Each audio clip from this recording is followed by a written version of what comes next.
Welcome, one and all, Murky mains, Cho'Gall champions, righteous Ragnaros players that don't take shifting meteor level 1. We are here in our second best of 3 of the day, and the gamble's begun. This is going to be Garden of Terror. On the right side, it will be Hypernova. On the left side, will be Three-Legged Cat. We've got our Twitch gamble. I'm just punching things now. We got our Twitch gamble going over here to my left, or whatever direction that is, actually. And we'll talk about some of the draft here in a second. We are in our second best of 3. Let's talk about map bans and stuff. The members of Three-Legged Cat, they won the coin flip, opting in for map pick priority. They will ban away Haunted Mines and Sky Temple. Battlefield and Cursed Hollow are banned away by Hypernova, who, as I said, are going to have first pick priority since the enemy team chose Garden of Terror. This is the Meta Madness style of draft. Heroes that are picked and played are unavailable for future maps in this series. So, the 30 heroes we just saw in Freedom Exporters versus the Storm League Enjoyers, that does not carry over. Bans at the top of the screen do not carry over as well. Imperius is not banned away. He was only banned away during Group A because of a bug. That was patched away on that Sunday. So he is back and ready to go. The players did not know this. I informed them. They're very happy. So I'm assuming we'll see some Stabby Daddy in the series. But as a reminder, this is a last chance qualifier best of 3. Loser of this series, that's the end of their tournament life. That's it, they're done. Winner of this series goes up against Freedom Exporters in the upcoming best of 5. So we've got this best of 3 and then a best of 5. Potentially 8 more maps today if Here's a Storm. I know you want it. You know I want it. The players don't, but let's see what we end up getting. We do have a few bans already coming through. Dahaka and Maev on the left side for Three-Legged Cat. We've also got your Hypernova ban of the Falstad and Sylvanas for Garden of Terror. So really, really good push potential heroes, global factor, as well as good poke potential with the Falstad or Sylvanas. Lucio Blaze on the left side, not a bad 1-2 punch out the start. So you have a lot of mobility. You've got a bunker for safety, CC with the jet propulsion, slow from the oil slick. On the opposing side, they do have as we're getting into the mid-ban phase, we have a Garrosh Chromie Diva. Really, really nice start here. Could there be a consideration for an Ana ban? Nano-boosted Chromie is really good. Nano-boosted Garrosh is actually really fun, too. Nano-boosted Garrosh with, like, Decimate, it's, like, dumb strong. Brightwing will be banned away, getting rid of that global. Polymorph, activation removal as well. Dream Shot is an opportunity as well, but still, like, Malfuri and Tyrande, they're also great heroes to follow up Garrosh CC or even set up CC for Chromie. Malfurion and Chromie go really well together because of Innervate value. We'll see what we end up having, though, for ban on the right side. The Lucio Blaze Urban grab, so maybe get rid of some sort of main tank that they don't want to deal with up against the Garrosh. Gonna get rid of the Johanna. Iron Skin can mitigate some of those toss potentials. So, what do we see here for Garden of Terror? A Nubarak's not a bad idea. Muradin's up and available. That's a really good Stormbolt value. Medivh is a consideration, maybe, because of the displacement. And you also have portal potential. Or so you have portal potential for the displacement, but also you have his Arcane Barrier to mitigate some of the Chromie bursts. That might be a consideration. What the? Ahoy, ahoy. Somebody ping Lard. Somebody ping Lard. I don't know how to screenshot on this keyboard. I don't know how to screenshot. Hold on, I gotta get my snipping tool. Somebody go and wake up Lard. There we go. Screenshot. Capture. DMs. DMs. I have a DM from Totsky, apparently. I have a DM from Totsky, apparently. Upload file. Capture. There we go. Message sent. Alrighty. Rhaegar and Sergeant Hammer will round out the draft on the right side, so a very simple start. The members of Hypernova not really going for any bounties here. They just want to go for a victory. Murky is a bounty. Bounties do pull from the bounty prize pool. There's 2 separate prize pools, so they're going to go for a Murky here to get a entry ticket into that, and literally Three-Legged Cat will draft only 4 heroes, but granted, Murky makes up for, he says thank you. Good. Okay, great. Yay! I don't know what Lard's doing. I see Murky, I message Lard.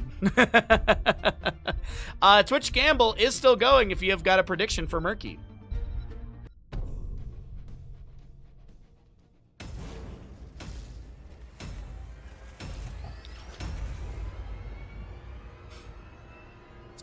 They draft a Phoenix to only have four heroes on their team, but they have a Murky, which is like having 2 heroes. So, you know? I love it. I'm so happy. I didn't think we were going to get, like, any bounty games. So if the members of Three-Legged Cat win this, they get a Murky bounty, which is more shares of the bounty prize pool. All right, let's get into it, everybody. Can the Merc God win map 1? Garden of Terror, here we go. Three-Legged Cat with Drac playing the Penis. We've got a High Wraith ETC, Maitri on the Blaze. I believe that's Taikessa on the Murky, and Captain Rex. Lucio in the house. We'll see if he spams the audio line. Captain Rex will be your Lucio player.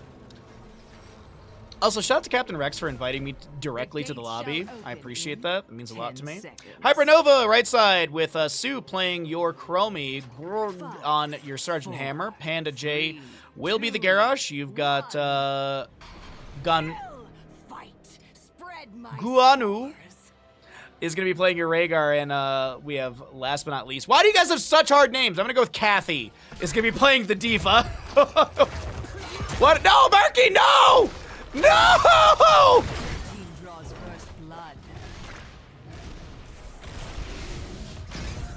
Murky goes down, first blood. Oh, his egg is all the way at the Hall of Storms, and he's fisheye. Yikes.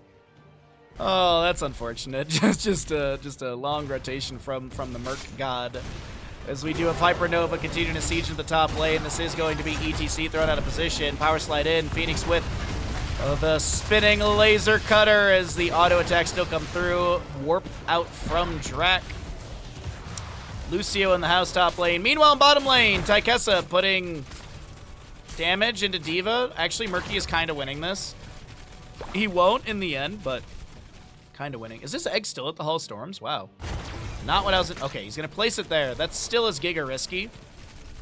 The reason being is Kathy knows that the egg is around because there's... obviously, these players look at their level 1s.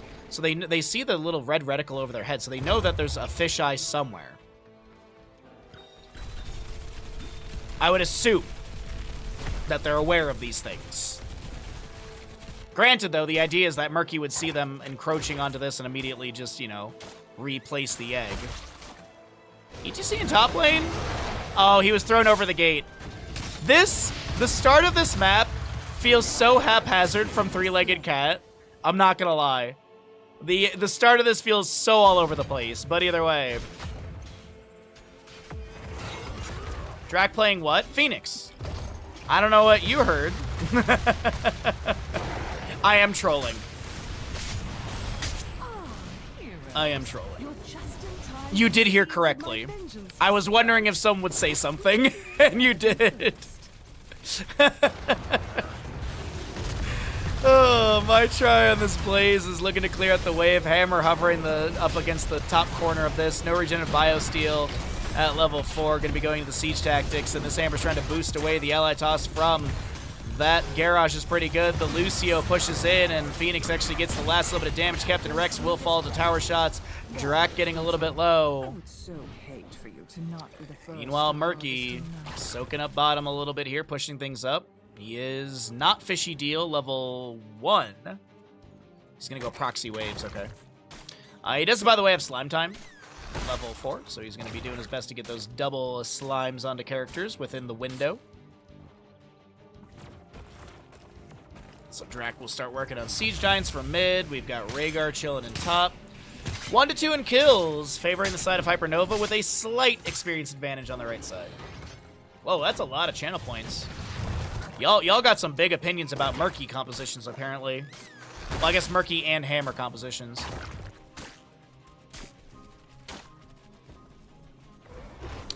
Hammer continues to just shove top lane. That seems to be the playbook for Hypernova is shove top lane. Force them to respond to us constantly as they have a... Wow, okay, let's see. Does Nano get this? Bubbles. He does get a stack. He does get a couple stacks on that slime time, already at 4. Will not get the camp. Diva still has not discovered the egg. As Murky comes out of that bush, which has got to be kind of apparent.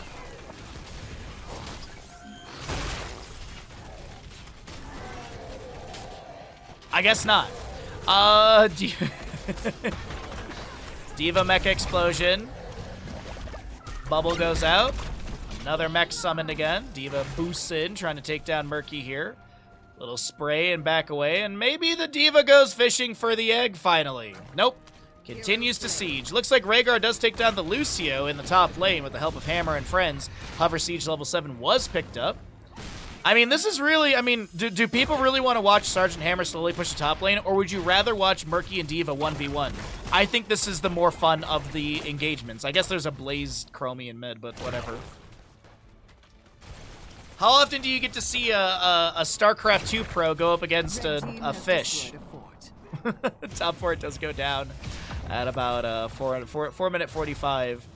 The members of Hypernova with just a good sustained composition. My try on the wrong side of the map over here. ETC with a power slide in, trying to create a little bit of space. My try is able to get the mount up. That's ETC thrown out of position again. He's about to push back the enemy with that extra range as well. Slowing Sands activated by the Chromie. She already has her heroic. It's going to be full auto attack build for Phoenix, by the way. Jet propulsion from Blaze misses in bottom. Lucy with a few auto attacks in. But you do have the mobile offense, you've got the target acquired, as well as the divert power weapons. Lucio and friends chilling around the objective. It is Decimate Garage, Blood Force Gun, Bunny Hop, Slowing Sands, and Ancestral Healing. Helicopter Garage as Hammer hovers forward in the mid lane, working on another structure. Murky now in top. Looking to proxy another wave as the minions are crashing into the fort front gate. Mid scuffle, though, will break out. We'll talk about the left side heroics in a moment, and Sister Healing will be coming through. ETC getting really low, needs to back away, gets a Blood Force Gun to the back, and it's going to be some burnt ends for lunch today as ETC does go down. Mecha Explosion activated, and Hypernova find the Blaze kill as well. 5-1 in kills, as we do have an Octo Grab, Bunker, Mosh Pit, High Five, and Planet Cracker. So I'm assuming Octo Grab into Planet Cracker, probably Mosh Pit into Planet Cracker. That is the setup that they're going for. We'll see if it works out, if it yields anything. But right now, this has been just a controlled Hypernova game. Not much siege value has been achieved outside of these Murky proxy pushes. And another fort does go down. ETC power sliding in. There's going to be a time trap, mitigating some of the Planet Cracker value. Jet propulsion from Blaze misses. The Octo Grab lands into Rhaegar as he's trying to back away. Lucio with the reverse amp active. Damage is okay onto Sergeant Hammer. The members, that's a great mosh pit with no cleanse. Heal comes through. Garrosh with a decimate throws the Blaze away.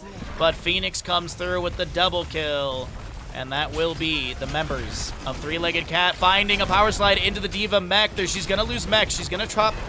No, she pops Bunny Hop into boost and is able to back away and tap well. Mid fort still taking a lot of damage. Top lane wave pushed in. Murky might need to go deal with that. I don't know what he's doing over here. He's Hearthing out for top lane. So Taikessa will go deal with that, I assume. And first objective still has not been channeled. It's been 7.5 minutes into this map.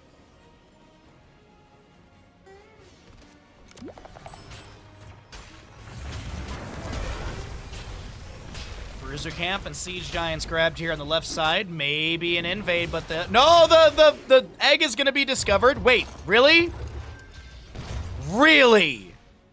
You walk by the egg with the sustained damage of Diva? That's surprising.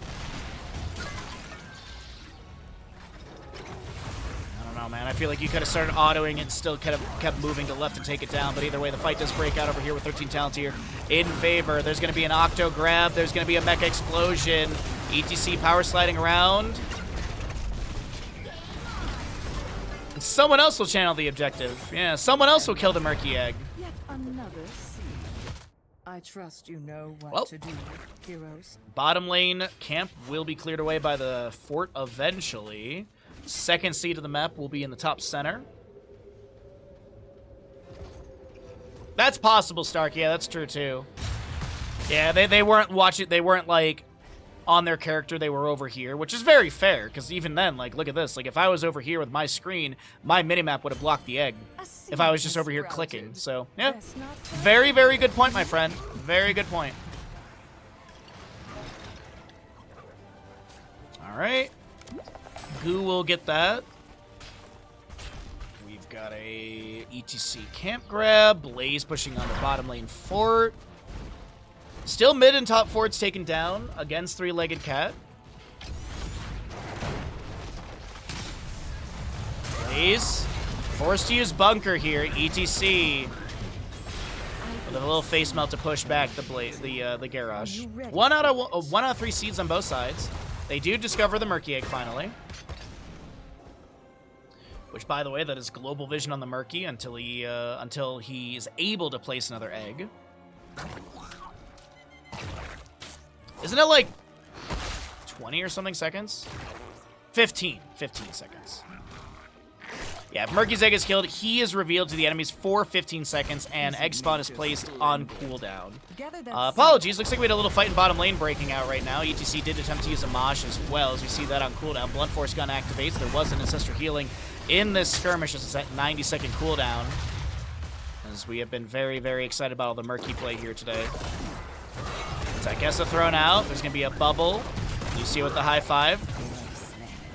No Octo Grab utilized. Murky respawning in mid lane. Egg in a very open, exposed area, but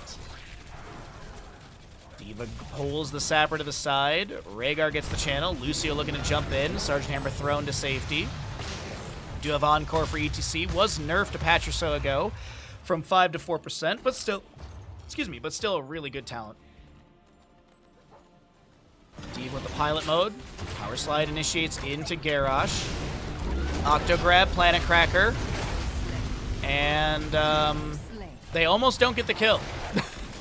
They almost don't get the kill, but Murky traded for Garrosh is something you're very okay with on the side of three-legged cat. You get a good chunk of experience. Murky respawns in mid. You can go back to soaking. That'll push in for your 16s. And your next seed is spawning in where? Top left of the map, it looks like, on the mini-map. And we do have a decent wave in top pushing up. D.Va, is she going to be forced to use Mecha Explosion? Bottom 4 does fully go down. Phoenix, I see blinking in. Chromie Giga split from her team. She's going to go down after the longest stasis in the game will expire. A couple auto attacks here and there. She gets picked off. Murky already heading to top lane to go grab some soak. And what looked like a really sketchy start for the side of three-legged cat, post-level 16 is a lot better. Actually, I would say post-level 13 is a lot better. Oh, another fight in mid lane. Jet Propulsion follows up the power slide of ETC, forces out the Ancestor Healing. Drax sustained damage, is going to chunk onto Garrosh once again.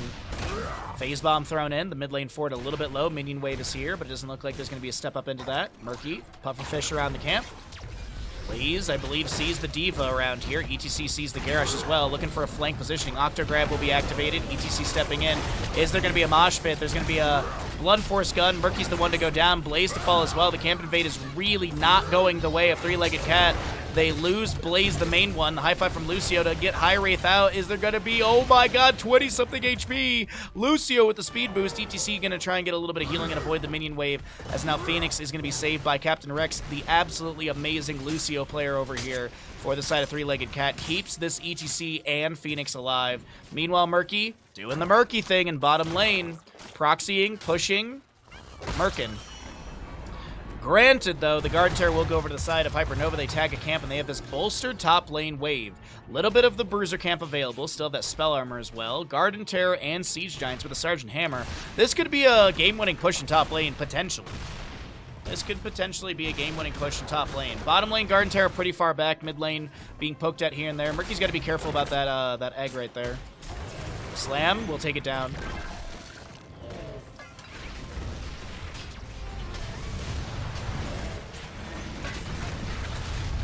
Chromie poke around the keep here. ETC power sliding to safety. Little face melt left on the ground as well.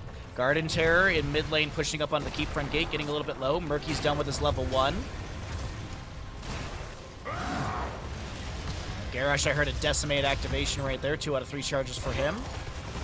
Mid cleared away. The keep has taken no damage. Bottom lane fort. Actually, this Garden Terror is decently healthy. Overgrowth Plant is there, but I think the main defense is into this top lane. Murky's going to be thrown out of position. ETC power sliding in. Face melt to push Garrosh around. Mosh pit available. Bottom fort does go down. Octo Grab, Planet Cracker once again. There's going to be a Blunt Force Gun that kills the Murky. And ETC falls as well. Defense Matrix from this D.Va gets activated. Jet Propulsion from Blaze goes in and gets a nice AoE stun. Garden Terror in bottom lane is still pushing, actually. Sorry, I misspoke earlier. It was actually the top lane Keep that fell. So bottom fort will fall right at the end of the Garden Terror phase. The mini wave is pretty decent. Actually, no, it's not going to. All right. I think Murky still is going to chill down here and clear this away. D.Va wants to steal away a camp, and we'll be able to do so. Queen Nightshade with a bit of spam on screen. Half a level for 20 on the side of Hypernova. To get to level 20, Chromie has the Unraveling level 20 because it's a very well-balanced talent. Murky trying to deny this D.Va this objective, or this camp. He doesn't have a pup. Oh, he does have a pup. Oh, okay. He's going to give that. I thought he was going to continue sustaining that fight. Not the case. Hammer thrown to safety. We also do see the toxic buildup. I wonder if we see the slime time level 20. Isn't it like making icky or something like that? I forget the name. But the cooldown, because you get the slime spam is really good. We'll see if that'll be picked up at 20. We'll see if we get to level 20. Well, we should. We should get to 20 on both sides. We'll talk about that in a moment. As another seed will be spawning in the bottom center of the map. But Heroic, or 20s on the left side. Deadly Calm. Ultra Capacitors, Farseer's Blessing. You're looking at the Albedav Armor for D.Va and the Unraveling for Chromie, as we already mentioned. Level 20 on the left side.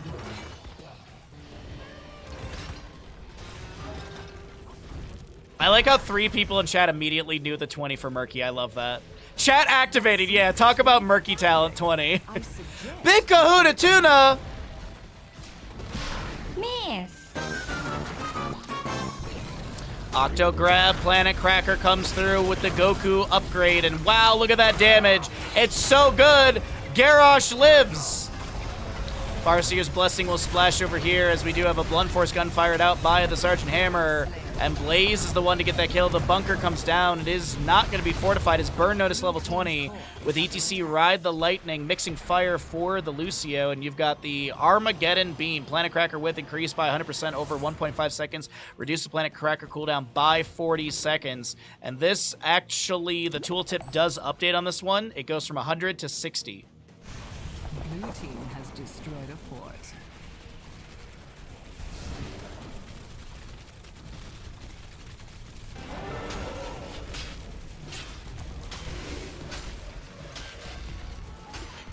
Literally, making Inky. Reduce the cooldown of slime from 4 to 2 seconds. You have all of these slime talents. Why would you not go into it? That's confusing to me. Murky's maximum health and egg respawn are doubled. Wow, Big Kahuna Tuna. I guess they want to not die to Blunt Force Gun with Octo Grab is the only logic I can throw at that, because that's clearly happened every time. But granted, Octo Grab last time didn't even yield a kill onto Garrosh, so I don't know, man.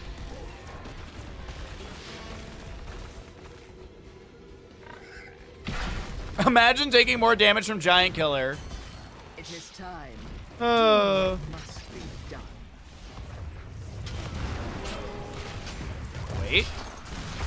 Wait. Objective phase being contested. 2 out of 3. Garden Terror Seeds to 3-legged cat. Time trap set up in the flank. Blaze scouted. It looks like he's forced to use Jet Propulsion. The slowing sands. There's going to be another Armageddon Beam, interrupted by a boost of D.Va, which puts it on a full cooldown because it's a great talent. Murky does go down. 15-second death timer for him. Lucio amps things up. Blaze on the right side, still trying to flank in.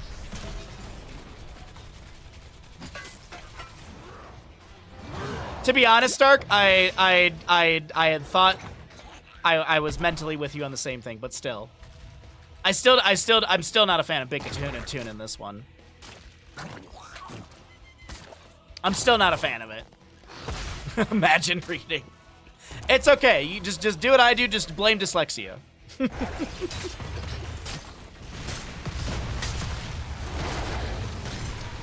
That's a 2-kill difference. Wait, what are we doing in bottom lane here? It will sprout before you know. 19 minutes in. Seed spawning on the left-hand side.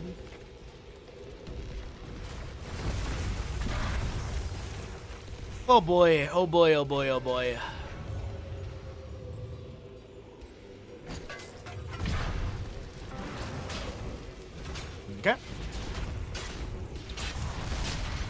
So all heroics are off cooldown. 3 full charges on Decimate. Tychessa is going to be hearthing out for top lane wave. Blue team's call. Egg is set up in the middle of bottom lane, but it is pushed out a little bit. ETC going for the channel. Cancels. Murky is showing in top lane. Time Walker's pursuit to get a bit of vision. Blaze steps up, thrown out position into the slowing sands. There'll be a time trap from Chromie. The blunt force gun will not time out very well. Phase melt from ETC doesn't push deep to the side. The bunny hop will not get the CC they're hoping for. Murky clears out that top lane wave and is already rotating in. Siege Giants in mid lane pushing up. Slowing sands zone. Murky looks to step in here. Takes a bit of damage. Octo grab combo. Planet Cracker. Cool. Bunker from Blaze has been summoned. EGC trying to go for the channel again. Hammer thrown into position to be able to get a few of those shots. Nano will be taken down. Yeah, it's like a D&D sheet, Stark. You just copy it over.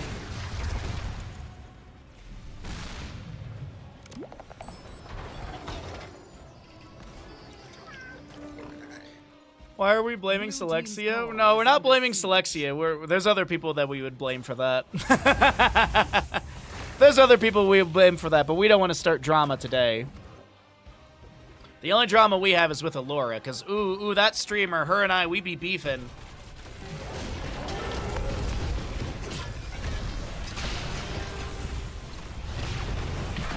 Diva thrown out to safety. Phoenix still trying to chase in here a little bit. Hammer working on camp. 6 to 9 in kills. Garden Terror Seed, 2 out of 3 on both sides, and the Garden Terror spawn location is neutral top center. Yes, we do. See, exactly. Laura and I got that big beef. We got that Wendy's beef.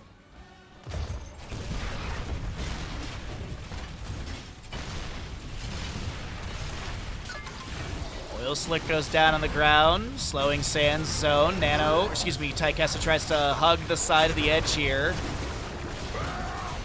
Tries to hug the edge to be able to get in. Nice concussive blast. Bunker summoned by Blaze. He looks to back away. High five from Lucio. High Wraith, the ETC thrown out of position. Camp was picked up by the side of Three-Legged Cat.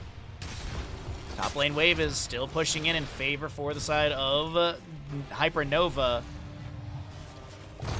These catapults are pushing in quite quickly here. Lucio, wall riding on the left side. Octo grab, Planet Cracker. There's going to be a cleanse. The jet propulsion from Blaze misses. Garrosh with some deadly calm spins. Maitri does not have a bunker. The high five from Lucio is pretty good. There's going to be a face melt pushing Garrosh around. Maitri trying to back away. Nano low as well. Sorry, Tychessa, the Murky. Ancestral Healing, Farseer's Blessing splashes to allies around. And Three-Legged Cat, they don't look like they're going to be able to get this objective. Blue team's core is under attack. And there's going to be a Murky Egg all the way over here, but this objective phase is spawning dang near at core in the top lane.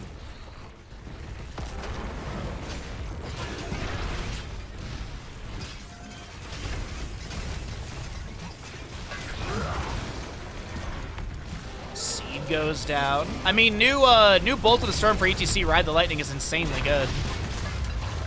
When they actually push the button for it, because right now we haven't seen it utilized like much, if at all, in this map.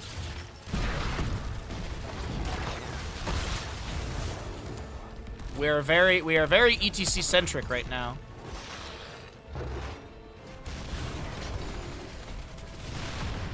It's all High Wraith's fault, obviously. That's a joke, by the way. Murky Egg on the left side of this keep needs to be replaced or something, otherwise it's about to go down, and that would be very awkward this late in the game to lose your egg like this as the Garden Terror pushes up through mid lane near core. ETC going in, the jet propulsion from Blaze as well. Diva with the bunny hop on the left-hand side. Mecha explosion once again. Blunt force gun gets fired in. Lucio. Ooh, that was a really good Garrosh toss into High Wraith. Almost gets the ETC health bar there. Chunks him down to about a third. Jet propulsion finds this Diva. Push off from Lucio. Did he go heavy casters? I actually didn't even look. Yeah, he did go heavy caster 13. And Queen Nightshade Garden Terrors will expire here. Give me 2 seconds. Let me tab. I don't want ads to run. Let me snooze. Snooze. No ads for chat. No ads for you guys. Come on now. Why would you want to miss any moment of this amazing map number 1? Power slide in from ETC. The face melt comes through as well. The Planet Cracker gets activated.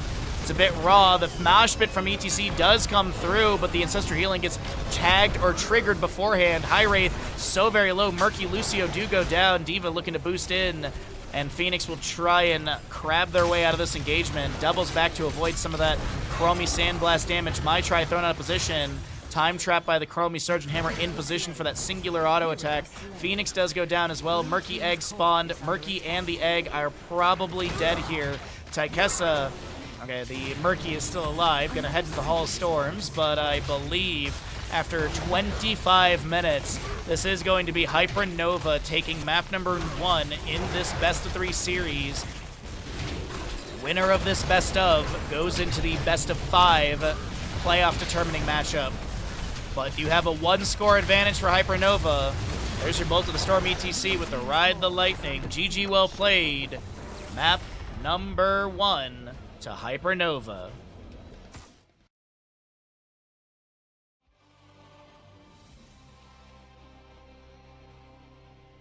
Wait, where are my precious ads? The ads are going to be rolling here after we take a look at all the stats and everything. What a great map number 1. Thank you. Last time I gambled on a fish.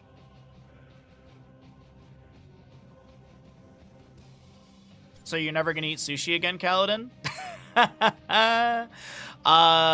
GG's. But yeah, we're gonna run a block of ads. Now's a good time to subscribe if you're not subscribed. We already had a lot of generosity in the stream, but if you'd like to help us hit the silly little subs for Bandit, I think we're like 6 away on that one, but if you'd like to hit 475 with us, that'd be awesome. If you're enjoying the content, if you're enjoying the games, if you would like to Tier 1, Tier 2, or Tier 3, we do have the best Tier 3 alert in all of Twitch, but let's go ahead and get set up for map number 2 in this best 3 series. Could be a quick and clean 2-0, and we could be seeing the Freedom Exporters up against Hypernova. We're going to find out, as the next map should be loaded up just soon. Thanks for the follow. By the way, we're like 5 follows away from 8,000. Can we hit it today? I believe in you. Welcome in, everyone. We're heading into Tomb of the Spider Queen. On the left-hand side, we've got Three-Legged Cat. On the right, it'll be Hypernova. Hypernova's up in this best of 3 series, and if they take this map number 2, we'll be heading into our best of 5 final match of the day. So this is the Meta Madness style of draft, so the heroes that we saw in the first map, Murky, for example, will not be draftable in Tomb of the Spider Queen. But you know what this map is great for? Cho'Gall. That's what we can see. Cho'Gall can be picked up here, so we'll see if that'll be the case. Let's go ahead and see. So Junkrat banned. We're going to be looking at what else to be removed. Ghoulish Daniel, fantastic hero for this map. Being able to wave clear quite quickly. Rotations are good. I can start the gamble out. Yeah, sure. So we've got that. So Tomb, Junkrat, Gul'dan. Johanna can be fantastic for the double soak as well. Stitches is not a bad idea either. We have had a lot of Stitches play on this map. Diablo's great here. Diablo Tassadars are actually a really good combination. We don't see it crazy a lot, but it still can be picked up. Cho'Gall, always Cho'Gall. We always hope and pray for the biggest and best lad. Maybe Three-Legged Cat. I'm pretty sure Three-Legged Cat like to play Cho'Gall. Yeah, they actually, I'm pretty sure they like to play Cho'Gall. Yeah.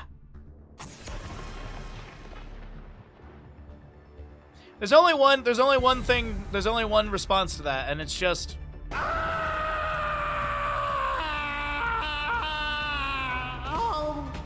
There's only one response to that. This is lies and slander. Oh, okay. Victory for the Forsaken. Three-Legged Cat will Cho'Gall this map. No, they won't. No, they won't. Not after Cho gets banned. Sylvanas will be the first pick. Ooh, Ariel Vala's not a bad combo out the gate, though. That's a really nice 1-2. The battery of... They could literally just go Hyper Carry Vala at this point. They could pick up a main tank. They could pick up 2 bruisers. Yeah. Oh, emotional damage is not going to be playing, apparently. Emotional damage will not be coming through. Emotional damage! Indeed. We have the Sylvanas with a Deckard Chen. So Muradin would not be bad. Johanna's not bad either. Diablo could be a consideration. Just trying to think like mind control into Decker Kane combo with a wandering keg of Chen maybe for more displacement. Garrosh already played. Mal'Ganis could be a consideration. I think the Muradin would be a nice ban here if they don't plan on taking it on the side of Hypernova. Gonna get rid of Maiev for more control. Okay. I mean, she would slot into the composition really well. Cho'Gall, he's banned. Lili off lane. Now you're just throwing words into chat. But Three-Legged Cat could go for a secondary healer with the Lili if they wanted. It would give a blind. They could actually go Johanna, Lili. And Lili with Chen as a bounty, but I feel like at this point you nix the bounties and Three-Legged Cat just goes for victory. If it's going to be Hypercarry Vala, maybe you consider the Johanna Cassia here, just because you get double blinds, you have decent wave clear. Yeah, I think realistically you go Johanna Cassia. I really do. Less shield, maybe Valkyrie instead of Ball Lightning, because Crystal Aegis could mitigate that. So like Valkyrie, maybe go fishing, force out the early Crystal Aegis, and then go for the team fight. Oh, Nika, I think everyone agrees with that statement. Last two picks on the side of Three-Legged Cat. I personally like the double blinds, but they're gonna go Muradin with Cassia, so they want a little bit more CC with the Stormbolt. Well, last pick on the right side, they're going to need a main tank with the Hypercarry Vala. And realistically, if they go Johanna here, I think they win. I really do think. If Hypernova just goes for Johanna, I think they win this. Now, triple healer is a bounty. Uther was banned. Zarya's not a healer. She's a support. So they're going to go for Asmodee and bounty. I think this actually is a massive blunder, and I think Hypernova just fucked up. I personally think that this is a massive blunder. I don't think Hypernova have the prowess to win with this composition. I really don't think this was a good idea. And I really do think that Three-Legged Cat should make this a 1-1 score. If you agree, put your channel points where you disagree or agree. I don't know. Drama.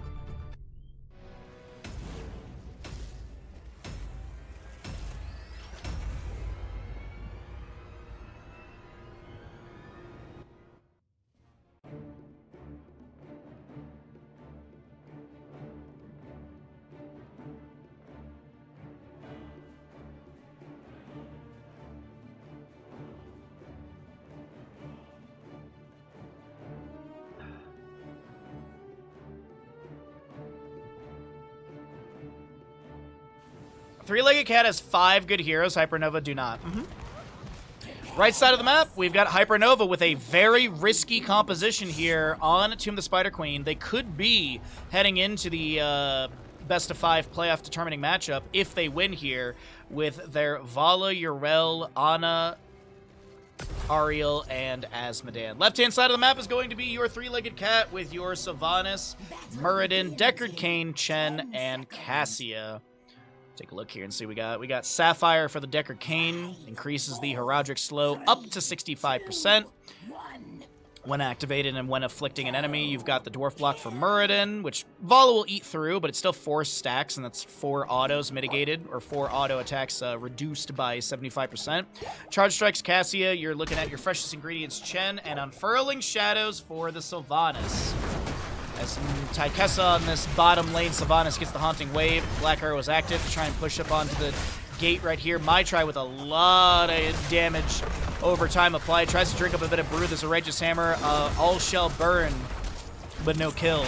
Vala Creed to the Hunter level 1 is expected. You got Slumber Shells for, oh my god, 10 HP! You've got the Slumber Shells for the Ana, Searing Light Ariel, Dauntless Yrel, and Asmodean's going to go into the Greed. So Global Annihilation deals 50% more damage to non-heroic targets after you get your 200 stacks. The All Shall Burn range is increased by 25%, and Demon Warriors gain 20% attack speed and movement speed. So we'll take a look and see what the Asmodean talents are later on and see, hopefully, how they synergize with that level 1, because sometimes I feel like players are just like, I like this level 1, but I take nothing that synergizes with it later on. Tykessa in mid lane, Haunting Wave will not get the activation, and Panda J takes down Sylvanas, first blood on the side of Hypernova.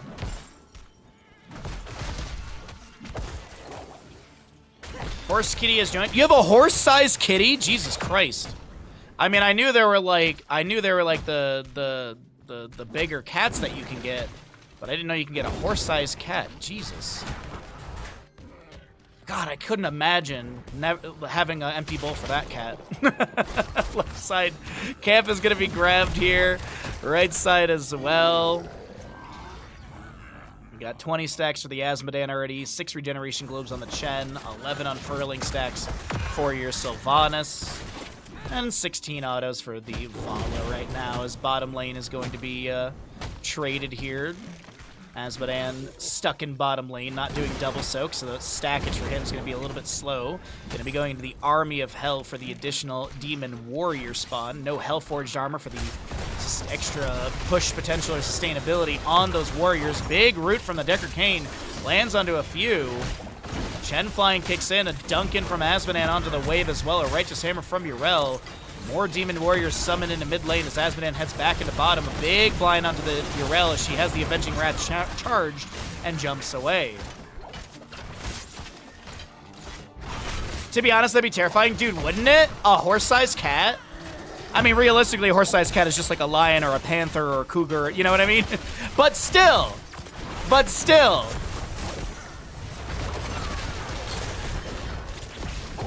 Just imagine like a giant, stupid orange the size of a horse.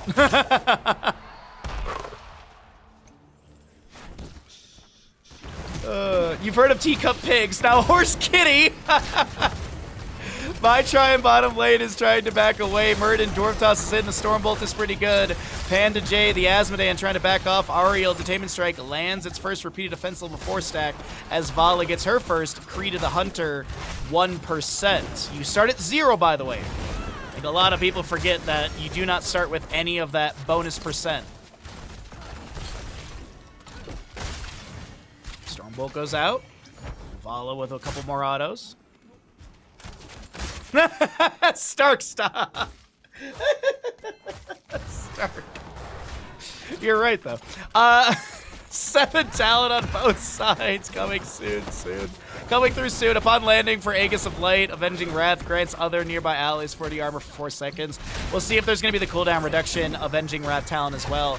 Kind of synergistic, but also not, depending on... It depends on how your composition's built, because if Urel is jumping in, sometimes you don't want your Vala that close by. Good healing debuff onto the Vala with the Emerald. Nicely done! And Three-Legged Cat take down the Vala. She's down to 5% bonus attack speed. Sleep Dart goes out. Both teams have enough for a turn-in right now. Oh, it actually doesn't show the percent. Interesting.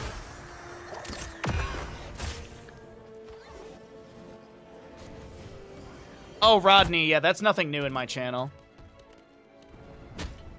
That's nothing new. Tall, strong goth women? Rhea Ripley and Lady Dimitrescu get brought up a lot on this channel.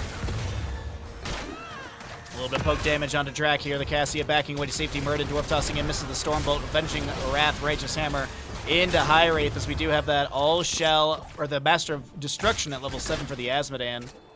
Looks like we have a caster DC right there. Hopefully they are able to get back in. Stormbolt lands into Urel. The scroll of ceiling is good. There was a Sapphire. Righteous Hammer denies anyone jumping in here. Good displacement to save that moment as we cycle through the other numbers. Let's go ahead and we're gonna just go ahead and turn off chat so we don't see that popping in and out. Nice Detainment Strike into the wall. The Biotic Grenade goes down. That's a lot of gems dropped, but Muradin and Captain Rex will step up and grab just about everything, but maybe 1 or 2. Blue Web Weavers will be summoned. Chen and Sylvanas still pushing mid and top.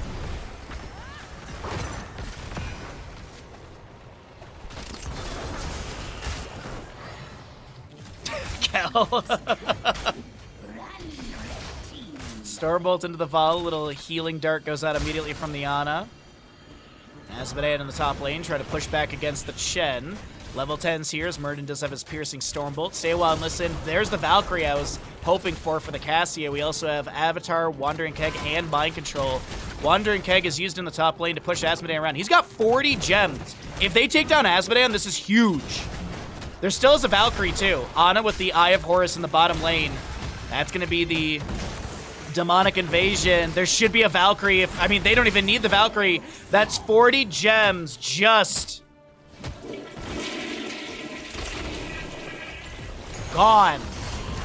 Repeated defense picking up its 5th stack right there. A little grenade goes out from the Ana. No anti-healer level 7. Went into the mind-numbing agent for spell power debuff.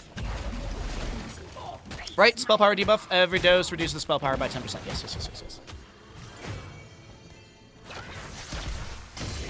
Black Arrow from Sylvanas with Unstable Poison level 4. 84 stacks on that level 1. As the Vala vaults in, Death Dealer value, Hot Pursuit. Gets a couple stacks at 114 currently for the Vala. She has died only once, and so she's down to 20% on that Gambit. Sidewall taken down for Shen to back away safely. Another Webweaver turn is available on the left-hand side. And keep in mind, Asmodean dropped 40 gems. There's 56. The members of Hypernova had around 80, 90 gems at a point. And Asmodean losing that 40 is massive, in my opinion. Skullcracker level 7 from Murden denied the All Shall Burn activation. If you're wondering why you heard the laser and you saw the animation start, but there was no actual duration or channel. Level 7 auto attack. It's a 0.25 second stun, so mini stun as we like to call it. Stormbolt finds the Ana for a delay on objective channel. 7 gems needed on the left side for a Webweaver summoning. What do we got here? 6 on Sylvanas. If she just picks up one more, she's got it all. Looks like Avenging Wrath delays on objective channel. Level 13 coming through soon. Top lane wave managed by the Sylvanas here. As I mentioned, she does have that unstable poison level 4. It makes real quick work of the wave.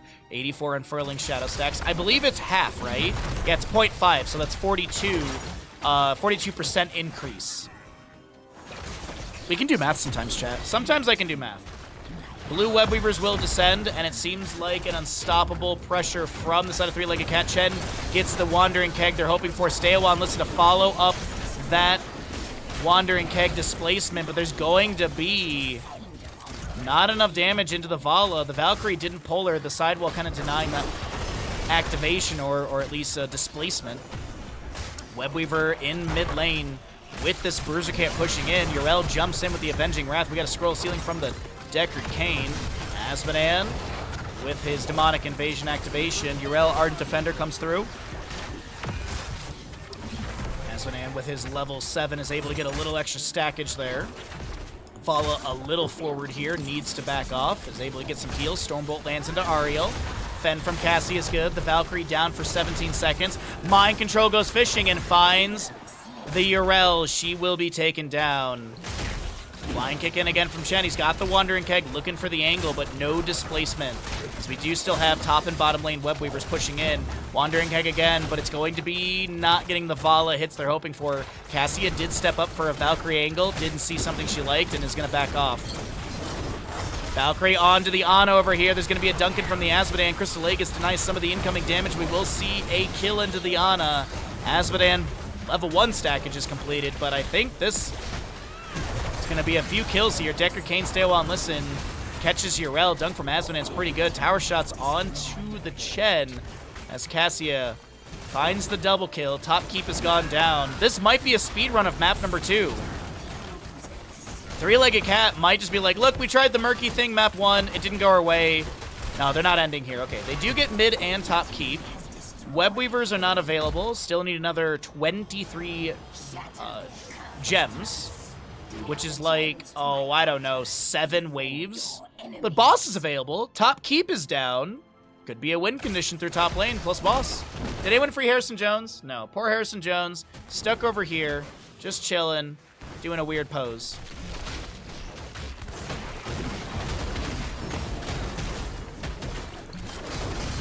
Multi-shot in, scouts the Muradin. This is going to be boss down to about 20% or so. Good damage onto the Sylvanas. 99 HP, but will not be taken down. Eye of Horus, I think, was trying to fish for that last shot. Wandering Keg displaces that. Sylvanas taps well, looking to jump back in. There's going to be a Wandering Keg. Muradin with the Avatar activated. The boss will go over to the side of Three-Legged Cat. The stay a while. Listen, the Valkyrie is going to be good. Vala falls. Ariel as well. Yrel will be taken down by Cassia. And now a lone Ana and I guess not really lone Ana. Well, it's actually going to be nobody because we got ourselves a Three-Legged Cat. They laugh in the face of the enemy team's tankless comp. And I gotta be honest, the Asmodan from Hypernova, you make that a Muradin, you make that a Johanna. This comp, well, not Muradin because it was drafted by the enemy team, but that Asmodan is a Johanna instead of a Asmodan. I think you win that. Unfortunate map for Hypernova, but fortunately for us, we have max duration games today. Fortunately for all of us, we have so far hit max games. What's up, Bag? Good to see you, bud. So we're going to get set up for map number 3 of this best of 3 series. We're going to run out a block of ads, and we'll see what happens in map 3. Three-Legged Cat. They went for the Murky game 1. Didn't go their way. Map 2. Shut down around 12 minutes. That was a very fast map. But you know the deal. We're going to run ads. We're going to get ready for map 3 of this series. We're going to figure out who's going to be going up against Freedom Exporters after this map 3 in the best of 5 playoff determining matchup. See you there. Alrighty, everybody. We are here, ready, rocking, and rolling in map number 3 in our second best of 3 of the day. The left side of Three-Legged Cat, the right side of Hypernova. Winner goes into the playoff best of 5 determining matchup up next versus Freedom Exporters. Loser, that's the end of their tournament for Murky Cup Season 2. We'll see them in Season 3 or whatever future tournament we have got going on. First pick is going to be going over to the side of Three-Legged Cat. Hypernova has opted in for map choice priority as the losing side and want Towers of Doom. Why? We're going to find out here. Do they have an Abathur Samuro composition they're going to run? Are they going to run some Vikings? Nope. No Vikings coming through on this one. Vikings will be removed. Alrighty. So no Vikings. Now, this is a great map for Medivh and Stitches. This is a great map for Chromie. Nope, she was played in map number 1 because the slowing sands on Garden of Terror, so no Chromie will be available for this map.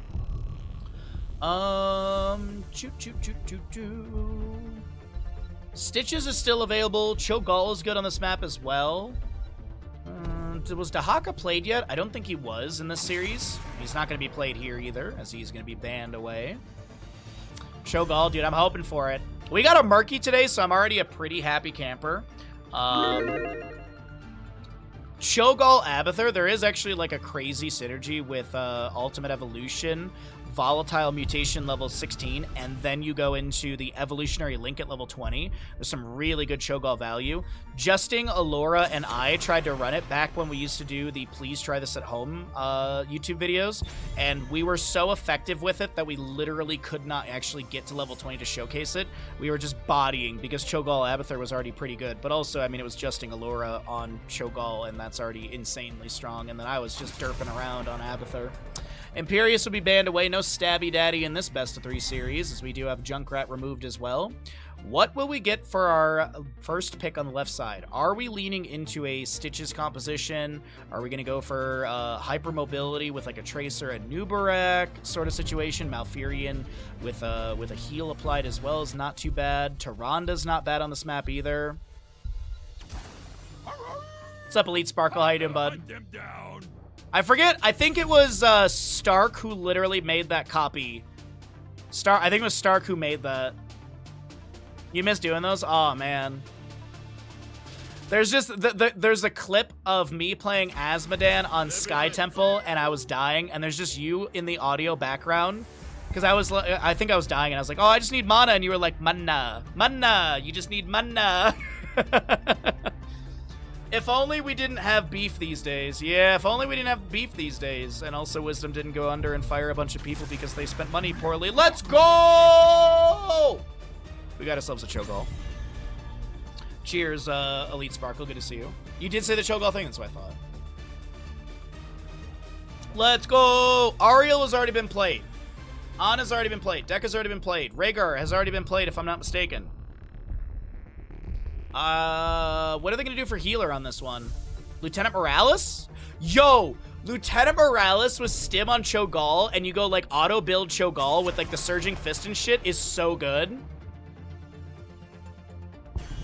We don't mention that. Shh. Stitches will be banned away as well. I mean, it makes sense. Gorge onto Cho'Gall and stuff like that. Is there a consideration for, like, a Zool Jin or a Butcher? Okay, Zagara's not bad because of her percent-based damage. It was nerfed a little bit. It was nerfed by 0.25%. It went from 1.75 to 1.5. By the way, this is the best Zagara skin. Best Zagara skin. My blade. Are the members of Hypernova just allergic to picking a tank? Okay, maybe. Let's fly. What's their healer? I want it to be Morales. I really want to stim Cho'Gall with an auto build. Like Surging Fist, auto build. Like, yeah, dude. Karazim is an option with Divine Palm. Divine Palm. Was Anduin really not played at all or banned yet? I'm actually blown away by that. I'm actually blown away. I did not think... I thought Anduin was already played in the series. Yep, Zagara. Sorry. Yep, Stark, absolutely. Yep. There's the... I'm not saying I have a type, but... no. Diablo will be grabbed here? Okay. So you have Giant Slayer Hanzo. You've got Zagara percent-based damage, Sonya percent-based damage. I think Hypernova have a really good answer into the Cho'Gall composition. It's really going to come down to play, and we'll see how things go. Also, post-level 16 for Cho'Gall area is really good with everybody. Double Leap of Faith. We're going to find out. Let's get into it. Gamble's going. Gamble is going. You got 5 minutes and 50 seconds. Who do you believe will be going up against the Freedom Exporters? Because that's what we're determining here. The winner of this map goes up against the Freedom Exporters in the next best of 5 series. Today. And it'll be the final best of 5 of the, or final series of the day as well. Alrighty, let's get into it. I don't know why I'm so excited. Right side of the map, we've got the members of Hypernova. You're gonna see Kathy. I don't know if that's actually their name, but I'm gonna say with Kathy. We've got a Sonya. Gunu will be your Brightwing. You got a Panda J Diablo. Gorg is on your Hanzo, and Simyu will be your Zagara. Left side of the map, with more regular standard names that are easy to read, we got High Wraith on the Cho, Drac playing the Gaul, Taikessa, as this is a different account, will be your Falstead. You got Maitri with the Hogger, and Anduin to be played by Captain Rex. Anduin in the house! That's not right. See, Lightwell on the prowl. We've got Callous Hide. We see you level 1, as well as Frequent Flyer Falstead. No spell armor. Actually, no, he can still go into Boomerang level 7, but he's not going to be going to Gathering Storm or anything like that, which I think is fine. I think the auto attack build is going to be nice for them. Hanzo with Redemption level 1. I'm assuming he'll go into range increase at 4 and sharpened arrowheads at level 7. As there is going to be a dive onto Taikessa in mid lane. That face shift from Brightwing was evident of that. And First Blood picked up by Hypernova. So Redemption for the Hanzo. I'm assuming full auto build. Giant Slayer 16. We got Furious Slam for the Sonya. Giant Slammer 16 is the big one for her. We'll keep an eye out for that. Zagara with her Corpse Feeders at level 1 for the Infested drop. Probably goes into Bile drop level 7. And then you've got the Corrosive Saliva, as well as the other one that I'm blanking on the name of, the 13-16 for Zagara. Sonya does go down in the top lane. Looks like a bit of revenge from Taikessa earlier on. So 1-for-1 in kills so far, but this will be top lane camp started by the Falstead. We also got Feast on Fear for Diablo.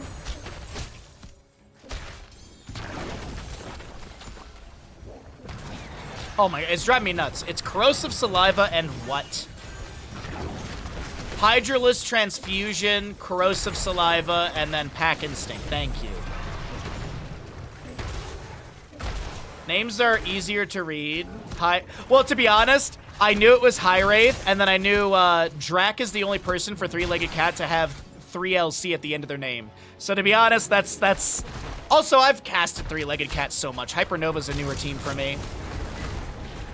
I think Panda J is like the only name I really recognize on this team.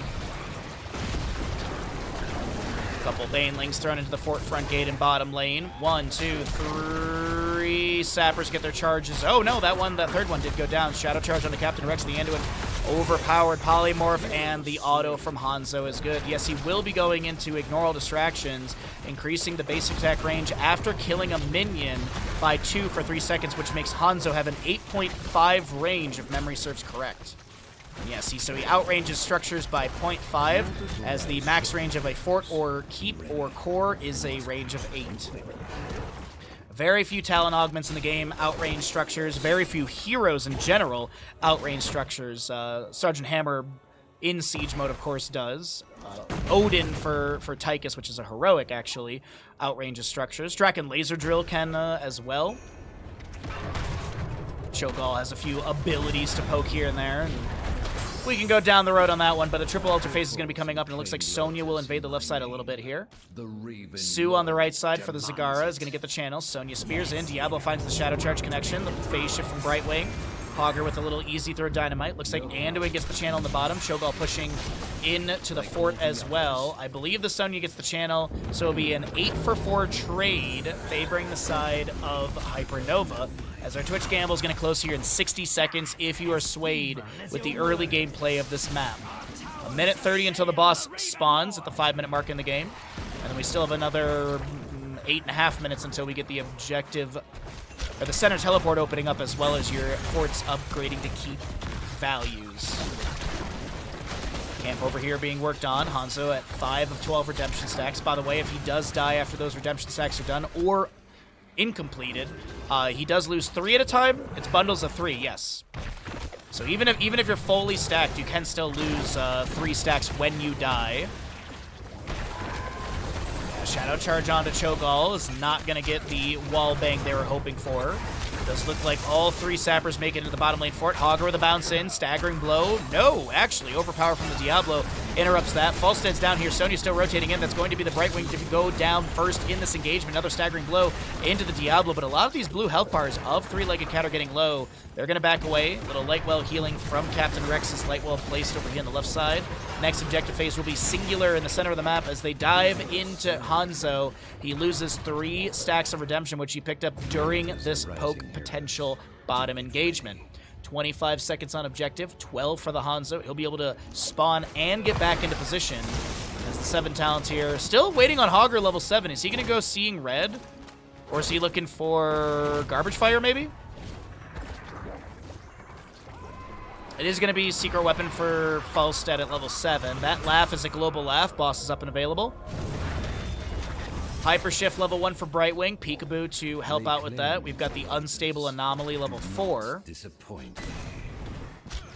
Zagara with her level 7 Bile Drop has got 1 stack of 12. Well, let's cycle through the other numbers because heroics are coming up at the top of the screen. We haven't checked out the stats yet for map 3 of this best of 3, second best of 3 of the day. Polymorph, Spear, a lot of damage to Cho'Gall, Surging Fist to back away. Staggering Blow from Hogger looking for something. Falstead repositioning. Zagara spreading a bit of creep in bottom lane. Little hammering out from Falstead with that Secret Weapon for the extra range. Delays out the Sonya. We do have decent damage into the Anduin, and he does go down. Diablo full on souls. We do have Hogger pressing into the Zagara on the right side, and that will be Cho'Gall taken down.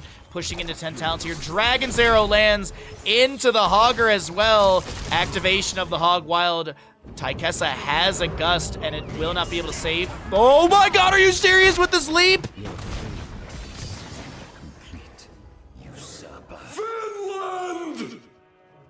Anduin spawns just as Falstad goes down. We'll count that as a Finland right there. Hypernova with a multitude of kills.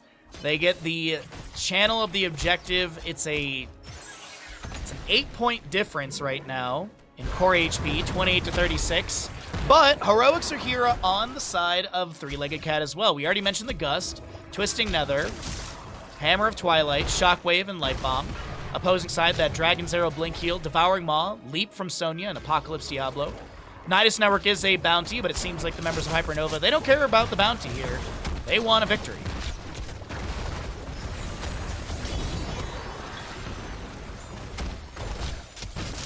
How did they get to be in map 3? Because map 1 was won by a team and map 2 was won by the other team. Leap of Faith pulls by, try to safety. The Dragon's Arrow comes through. The Hog Wild did get activated. Devouring Maw will not connect. The Light Bomb does get a little bit of CC and allows the allies to back off here, but a lot of heroics being utilized from Three-Legged Cat in a defensive manner.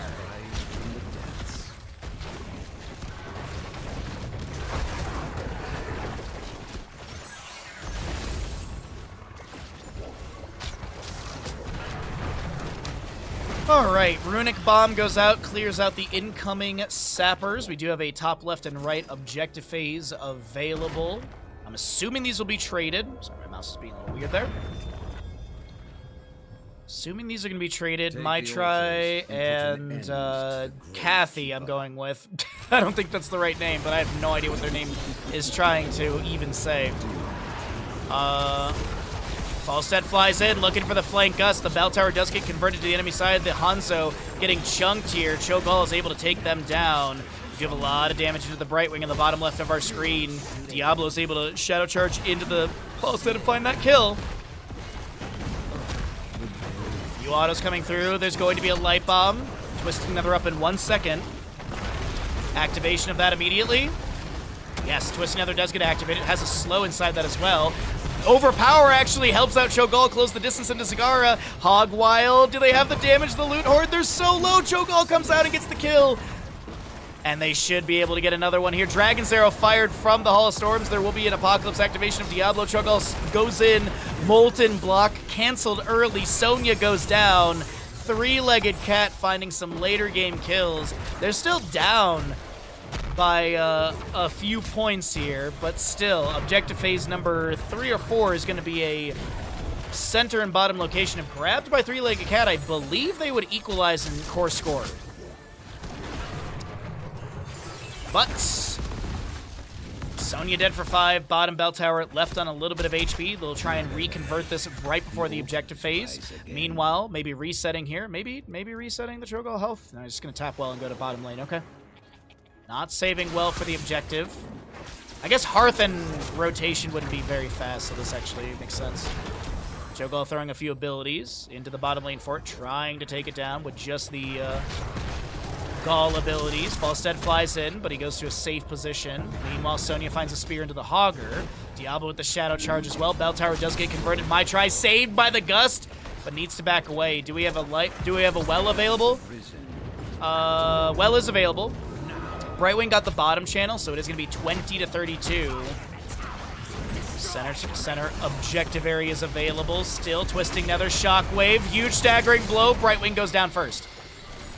Devouring Maw into 3. Cho'Gall in the Hogger. The leaping from Sonya. There's going to be an Apocalypse activation from the Diablo as well. The Leap of Faith comes through. Panda J getting really low. The Diablo will have souls consumed as Sonya spears back in, looking to spin to win, but Falstad barrel rolls in. Hanzo, Redemption, level 1 fully stacked again. Has that faster auto attack speed. Hogger looking to steal away the right side camp.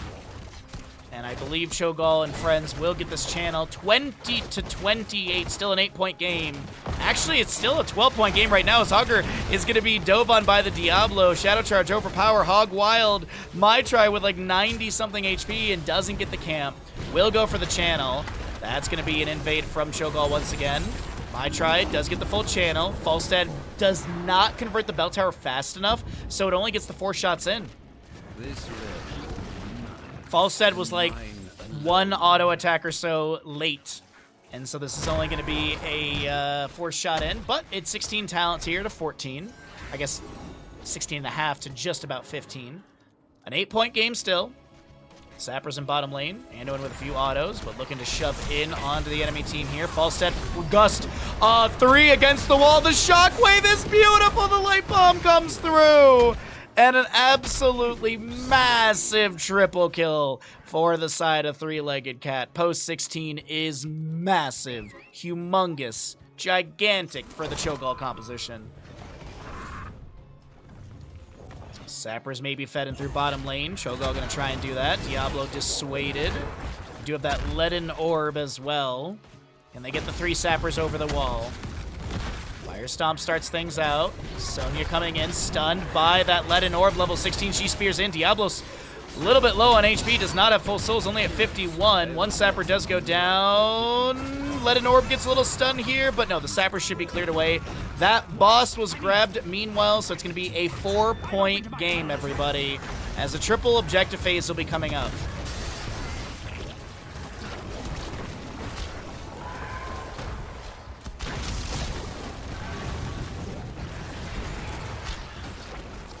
Almost here on the side of Hypernova. Big for the Hanzo here with Giant Slayer, as well as the Giant Slammer. What? That has to be a misclick, dude. You know me, I'm a flawless technique enjoyer, but like, why would you not take Giant Slayer here? I'm confused. Percent base damage with armor. Okay, whatever. Let's take a look here and see what we got going on. It is going to be a 4-for-4 trade so far. Still a 4-point game. Gus from Falstad pushes the Hanzo back. Devouring them all will find Anduin and the bird.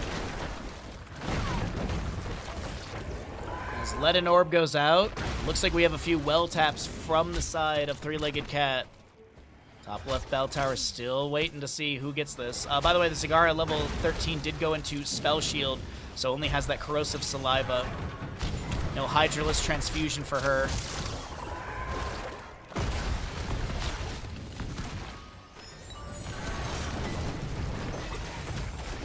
Banelings thrown out here and there. Sonic Arrow from Hanzo delays. Cho'Gall looking to clear out some of the roaches. Leaden Orb. Dread Orb thrown out here and there. Falstad gets a quick wave in top. It still is scaling advantage on the left side. Surging Fist in, a lot of damage onto the Hanzo. Gets the natural agility over the wall. The Light Bomb, the Twisting Nether. Diablo will go down. Cho'Gall activates the Molten Block, trying to get the Surging Fist out. The leap of fate, the leap from Sonya. There's going to be a Gus from Falstad. Sonya gets taken down by the Gall. We have a Dragon's Arrow from Hanzo connecting. My Tribe bounces in, needs to back away to safety. Zagara looking to back away. Oh, wow, sorry about that. Looks like Falstad and Hanzo will trade right there. Anduin gets the channel. Zagara goes down. Boss up in 2-minute 45. As Brightwing Hearth's out. She will not be picked off or discovered. We got our 20 talent coming up soon. And it's looking equal. 16-16 in core HP.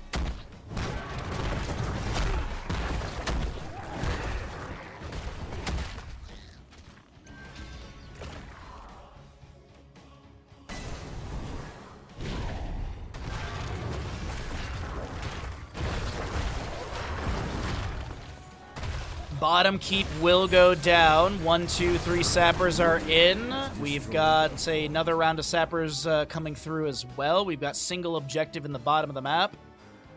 Boss up in 2 minutes on the dot. 17 and some change in game time. Level 20 on the left, Censure, Power Spike. You've also got your Hour of Twilight and the Twilight Frenzy. Epic mount for the Falstad. No Wind Tunnel. Second Falstad today, not taking Wind Tunnel. Leaden Orb gets a few little stuns here and there. Falstad flying in a little bit faster. Auto attack damage onto Panda J, but the keep in mid will zone the enemies back.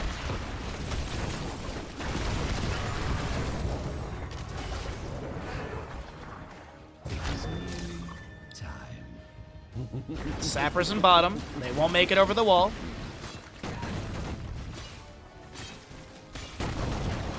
Cho'Gall is going to take down mid lane keep here easily.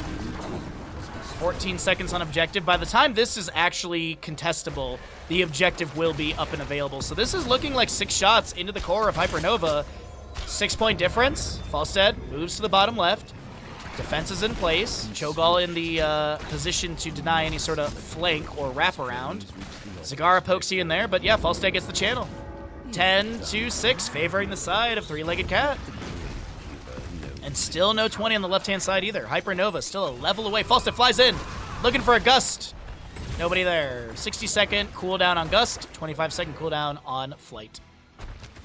Not too big of a waste right there. Mid fort does go back into the control of Hypernova. We have got Sapper 30 seconds, Sapper 41 seconds on the right and left. Diablo is full on souls. Zagara, 9 of 12 stacks on that Bile drop.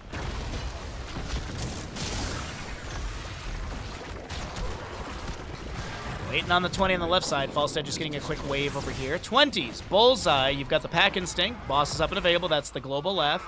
Invisible Friends for Brightwing. Ignore Pain for the Sonya. And Diablo with the Hellgate. I think both teams are going to go Scout Boss. Hogger. Just clear out that creep tumor really quickly. Bottom right bell tower goes back over to the enemy side of Hypernova. Top lane, Sappers grabbed. Even if these make it into the tower, it's going to take down front gate, and or keep front gate, I guess, at this point. Bottom lane, Falstad grabbing a camp as well. Altars are coming, or Altar is coming through. What's going to be the result of this? Is it going to be a 2-point difference, or are we going to be looking at a 10-point difference? Double Sapper camp for bottom lane in favor of Three-Legged Cat. Sonic Arrow goes out for a bit of vision. Falstad, I think, is going to go pre-tap well on the top left of our screen. Taikessa getting ready for that one.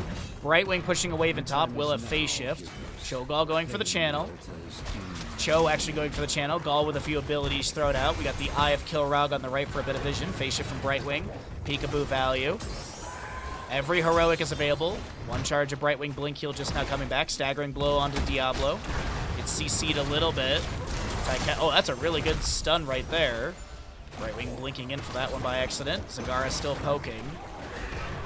The Sappers in bottom lane did make their way through, but didn't take down the bell tower. There's a Searching Fist in from the Cho'Gall with the Twisting Nether and the Light Bomb activation. Gus from Falstad, beautiful combo right there, but the Cho'Gall is going to get caught by the Devouring Maw. Hanzo goes down first to the Falstad, as we do have an Apocalypse that will connect into Cho'Gall, but Diablo Souls will be consumed. Sonya spears in, looking to take down the Anduin, but the Shockwave from Hogger creates enough space for the Sonya to live. Meanwhile, Brightwing in the bush here trying to back away. Falstad wants to get the bottom lane bell tower to make this an even further difference in core HP difference.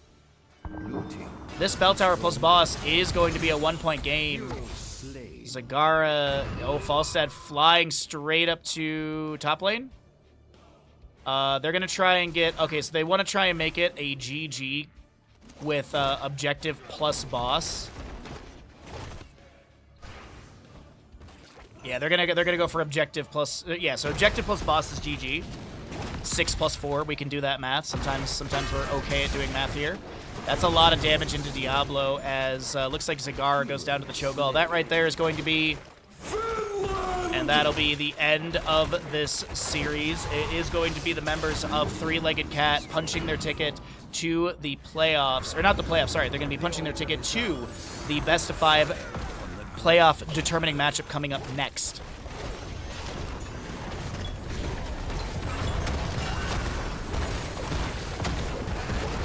What's up, Keen? How you doing, bud? GG, well played. The members of Three-Legged Cat are going to be heading into the best-of-5 playoff matchup up against Freedom Exporters. Ladies and gentlemen, we got a best-of-5 on the way. Our final series will be in a little bit.